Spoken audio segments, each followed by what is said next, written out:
Welcome back to another edition of the Friday Show, brought to you by Monmouth Park. This Saturday is the big one. It's TVG.com Haskell Day. Four stakes in total. The G1 Grade 1 United Nations.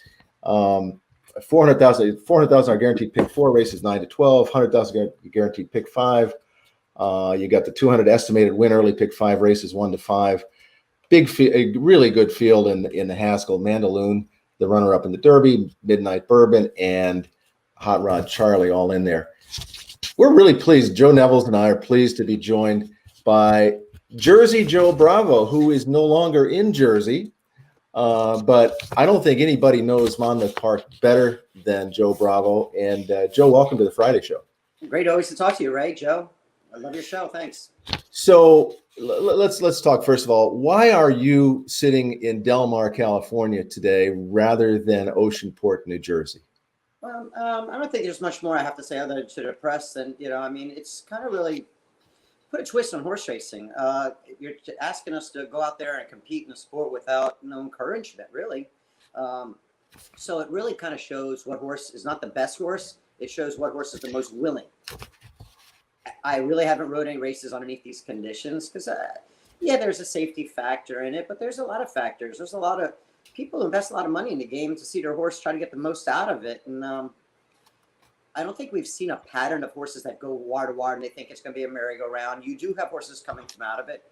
The only factor that you can't handicap is the ones that are willing to run under their free will. And it shows you which horses really do it. Don't show he was the best horse, but he was the most willing that day. And I just think it weakens from the sport of what I love. I mean, it's a sport of kings. It's a great sport, and it just takes away from it. Well, since you decided that you were going to pass this year's Monmouth meeting, where you've been leading riders so many times, you've kept yourself pretty busy. I looked this up. You've been at 7 tracks since late May: Belmont, Penn National, Pimlico, Santa Anita, Delaware, Parks, Thistledown. Now you're going to be at Del Mar for opening day on Friday. You've won stakes races at several tracks. You're either getting a lot of frequent flyer miles, or you're going to have to check the tires in your car and see if you need to replace them. Both. I'm blessed. I mean, everything we went out there for, it just kind of seemed like we get the W. It was a pretty cool run, But with all that said, with all those tracks, you do realize I live 2 miles away from Monmouth Park, and that's where I would prefer to be.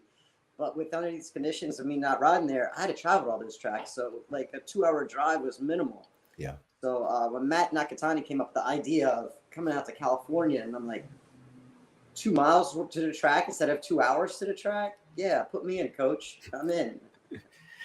People always talk about the internal clock when it comes to jockeys and riding. Having ridden at so many different tracks in a short amount of time, does that mess with sort of your perspective of where you are on the racetrack in regards to where you need to be at what times?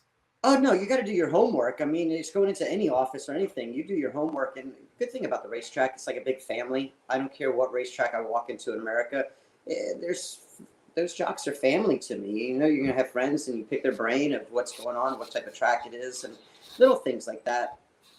But after this whole big whip thing, my biggest conversation was with each steward that I went to a racetrack, because each racetrack has different riding whip rules. Some you can hit underhanded, some you can hit overhanded, some are limited, some are none at all. So after this whole controversy with Monmouth Park, I didn't want the first thing. So I've been super cautious to talk to the stewards and asking what's the rule here, because I don't think horses should be beaten, but they should be encouraged. And I didn't want to be fined or suspended or any kind of that manner after all this controversy. And so that's the hardest part. When you go from one track to another track, they have so many different rules. It's going to be nice. I'm really excited about this federal government putting in HISA. At least when you go to a track, those rules. I think it's not just hard for us. What about trainers with medication? You're telling me I go 20 minutes away and I can't do the same treatment I've been doing to this horse? It's unfair to the sport. It's really putting handcuffs on jockeys, trainers, owners, everybody in the game. I think this one ruling going around the country for everybody abides by the same medication rules, safety rules, whip rules, in fact, it should help out a lot. Well, let's talk about Monmouth Park for just a second, because as I said, you won numerous riding titles there. What does it take to win at Monmouth Park? Is it simply just having the best horse, the best opportunity, or do you know some tricks there that think it get the job done both on turf and dirt? Don't get me wrong. When you got the best horse, it makes the game so much easier. It really is. You can't make a Toyota outrun a Maserati. It's simple as that. I mean, when you got a good horse, it makes the jock, the trainer, everybody look good. But when you're doing it in your office and you know the little ins and outs of the track, that it's funny. It's kind of like here at Delmar. I don't know if they have this problem here at Delmar, but at Monmouth Park, we're built so close to the ocean. A lot of times it's the tides. Early on, the speed might not be holding on because the tides are out. But when the tides come in, you'll see a darker texture of the Monmouth Park surface, and speed kind of holds a little bit there. I know before we went on there, you're like, oh yeah, do they speed the track up? And it's like, it's kind of not like that, because the tides have so much of an effect of the racetrack. It's out of the racetrack management's hands. So you just got to reading it, helps you a lot. Now, you won the 2004 Haskell aboard Lionheart, and as the Bloodstock editor, I'm obliged to ask this question. Lionheart went on to become a very successful stallion. I'm sure you rode several sons and daughters of Lionheart. Do you ever get any sense of the big horse when you go to ride the other horses? Like, do you notice anything that are in those horses that you sort of had in Lionheart? It's funny, not just Lionheart, all horses, like their younger siblings, it's pretty wild. Like, I've never met two horses that are the same, but you can see so many similarities of their parents, their mothers, really most of anything. A lot of people want to promote the stallion, but really the mare is really the one that puts most of the genes into these horses. And if you know her, you can really get a big limelight of the younger siblings coming out, but it is a team effort. Father and mother do put a lot into it, and you see a lot of similarities. Yes. Mm-hmm. So you've made the decision to come out to California for the Delmar meeting, and I guess you're going to stay and kind of reevaluate later in the year as far as Santa Anita is concerned. Yeah, no, I'm going to give it 1 year because HISA is not going to be in effect for 1 year. I figure it gives me a good guideline. I've been riding for over 30-something years. Very thankful for the horses I've ridden and everything. But, I'm going to come out here, work hard, put my 2 cents in. But it wasn't my first choice to leave the Jersey Shore. I mean, that's home for me. I mean, I can walk to pretty much all the restaurants. I know the owners of places, all the regulars. It's kind of nice kind of go and know everybody in the area. And it's been home for me. But hey, Delmar's not a plan B. It's not too bad. I mean, in terms of just getting yourself around for the day and getting your own internal clock going, how has adjusting to the West Coast time versus, spending so much time on the East Coast in terms of time zones and everything affected, how you get ready for the day and how you ride? So hard. 3 hours don't sound like a lot, but I'm up early. And man, 4 or 5 o'clock, I'm starved. I needed 7, 8 o'clock back home, so you're hungry. And yeah, it throws your whole body off. So it takes me a couple of days. This last trip was really difficult. I went down to Delaware and I took a red eye there, and a fella next to me never slept, so kept me up the entire flight there. Rode the races, and I got on a flight back here. And yeah, that's harder than riding the race. You know what the easiest part about our job is actually riding the horse. Yeah.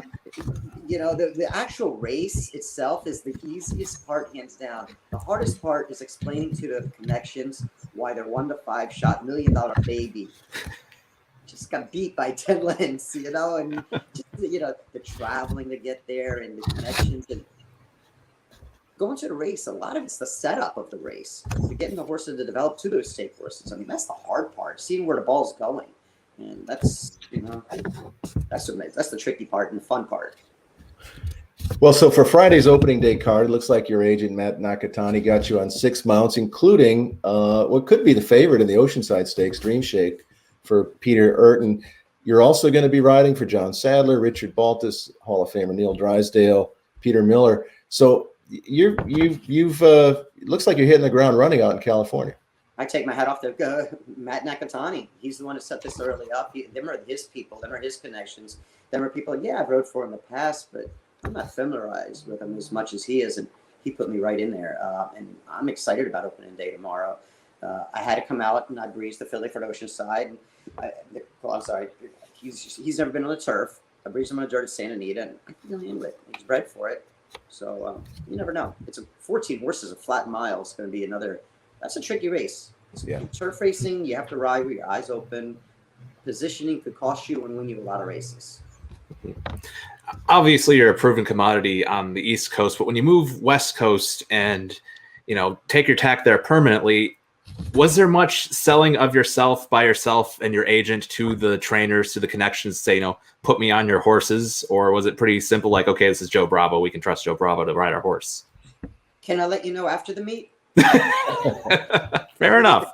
Fair enough. Like the fresh guy that's coming out, the new guy, and everybody's kind of giving me a shot. As you name those trainers, any jockey would be love to ride for them. Them are the guys who make a jockey a really good jockey when you ride for guys like that. But let's see what happens after the meet. I have one goal in mind. Let's walk out of here safe. It's going to be a fun Del Mar. You're dealing with some of the best. I mean, it's pretty cool. Not just jockeys, trainers, owners. This is what the sport wants to be part of. It's the Saratoga West Coast. So, Joe, you mentioned Dream Shake is a horse that you haven't ridden before, but you breezed. How do you prepare to ride horses that you haven't been on before? What are the steps that you take? Do you look at replays? Do you carefully go over the PPs? What's your process? A lot of homework. The minute the overnight comes out, I love to look at the PPs and check it out. You get a guideline, but then you have days before to rely on the trainer to come on and give you some information. But replays really show you a lot. Just because you look on the past performances, it says trouble trip. Well, how much of a trouble trip? Just because in that guy's opinion, he was like, oh, he checked badly, but you look at it and it's like, the horse never recovered. He never did nothing afterwards. So replays, really, you got to lean on. My biggest thing is learning a horse's turn of foot. But I'm not saying I'm a turf rider, because really the horses make the rider you are. But in turf racing, your biggest advantage is how fast is that horse going to get into your fifth gear. There's some that are short, stocky, and they can step into that turn of foot great. You can get the bigger, longer, lankier horses. For them to get the full stride, it takes them 1/16 of a mile to really get rumbling. And that's where the homework comes in effect. And with horses like that, the latter, the kinds that have the long stride, do you have to kind of ride them differently to keep them, more in the clear than you would with a smaller horse?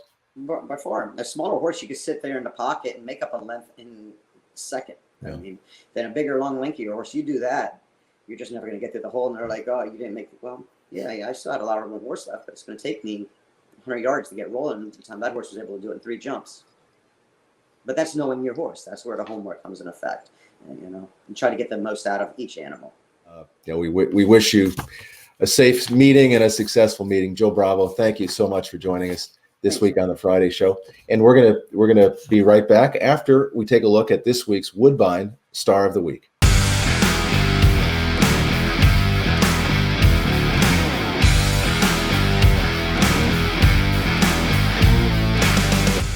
It's Lorena at the quarter pole, challenged by Astrological 3 wide. Owens tour guide there. Ilma Lokio starting to weave a path down the center, and Curlin's catch. Lorena joined by Astrological. Astrological trying to get on by, and Curlin's catch down the outside. Lorena in front, Astrological on the outside. Lorena holding Astrological, and she's got dimension, depth, and a big winner. It's Lorena. Gary Boulanger 4 wins, and Fury Stakes goes his way.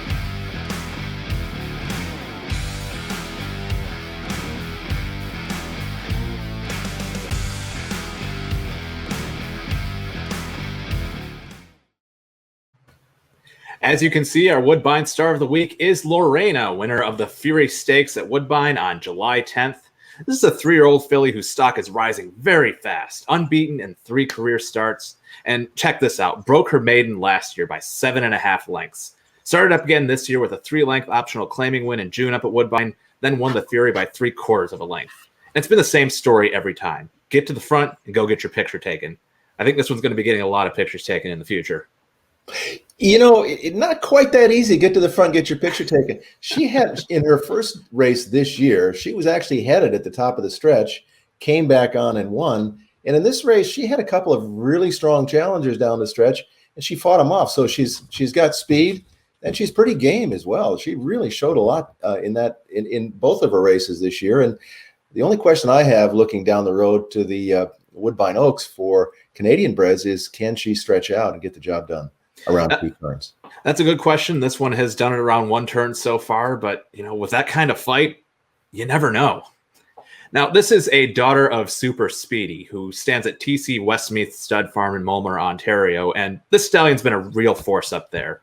Besides the fact that the horse obviously just gets winners, he sired 177 total mares between 2019. Bred 177 total mares between 2019 and 2020. So you're going to get used to seeing his foals in big spots because there's a lot of them coming down the pipeline. That does beg the question, though. Is Super Speedy the second best son of Indian Charlie at stud right now behind Uncle Mo? We might have to have that conversation if he keeps having big races like this. Well, trainer Stuart Simon has a good one here, and we'll look for her down the road and perhaps in the Woodbine Oaks. We'll see. So that is going to do it. We really appreciate Joe Bravo joining us for the Friday show. Saturday is the big day at Monmouth Park, tvg.com, Haskell Day. 4 stakes. The Grade 1 United Nations is a really good race, as is the Haskell with the horses from the Triple Crown competing. That's going to do it for this edition of the Friday show. We really appreciate you joining us, and we'll see you next week.